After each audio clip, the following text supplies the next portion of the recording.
January 6 defendant who wanted to arrest the traitors to protect the Capitol, sentenced to 4 years Washington. A conspiracy theorist convicted of felony Capitol riot charges told a federal judge at his sentencing on Tuesday that he wanted to protect the Capitol by arresting the traitors on Jan.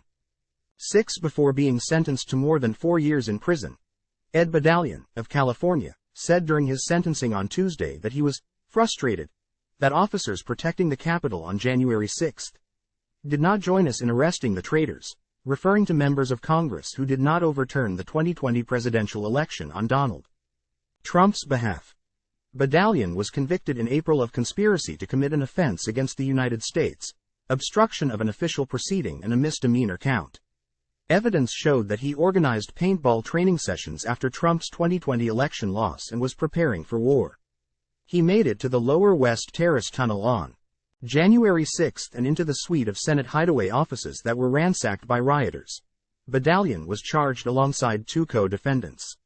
1. A Trump supporter named Danny Rodriguez drove a stun gun into Michael Fanwon's neck and was sentenced to 12.5 years in federal prison in June. Rodriguez shouted, "Trump won," as he was led out of the courthouse following his sentencing. The other defendant, Paul Balasic, is a Hollywood background actor who has appeared in several music videos and was known to online sleuths as Swedish Scarf. He's currently wanted by the FBI. "We need to violently remove traitors, and if they are in key positions, rapidly replace them with able-bodied patriots," Badalian wrote in an encrypted chat on December 21, 2020, 2 days after Trump's "will be wild" tweet inviting supporters to Washington on January 6. Badalian's post put the Patriots 45 MAGA gang into action, according to prosecutors. Among those Badalian wanted to arrest on January 6, then House Speaker Nancy Pelosi and incoming President Joe Biden. After his conviction, Badalian told NBC News that he thought, "Any person has the right to arrest anyone if they see them committing a crime or if they have knowledge of them committing a crime," and said he would have arrested Pelosi for suspicion of knowing about election interference. Time equals 400 ms. greater than prosecutors sought more than 10 years in federal prison for Badalian, citing, among other evidence, his interview with NBC News and photos in which he displayed his ankle monitor while posing in front of the Capitol.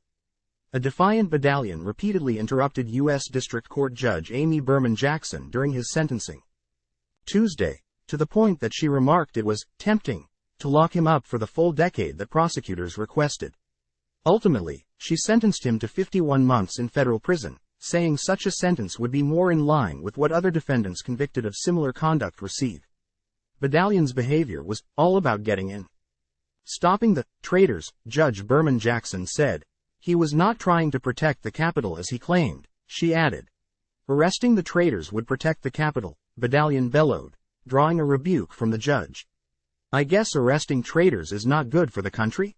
Time equals 400 ms. greater than Badalian, Jackson said, "Can't let go of the false story of bringing down Antifa," referring to a video that shows Badalian grabbing a person breaking a Capitol window who he claims is a member of Antifa. Online sleuths have since identified that person, who is a Trump supporter but who has not been arrested by the FBI.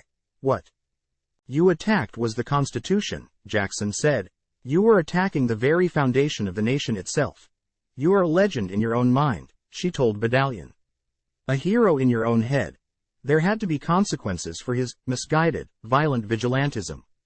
You do not think the rules apply to you," Jackson said, before informing him that he would be committed to the custody of the U.S. Marshals immediately.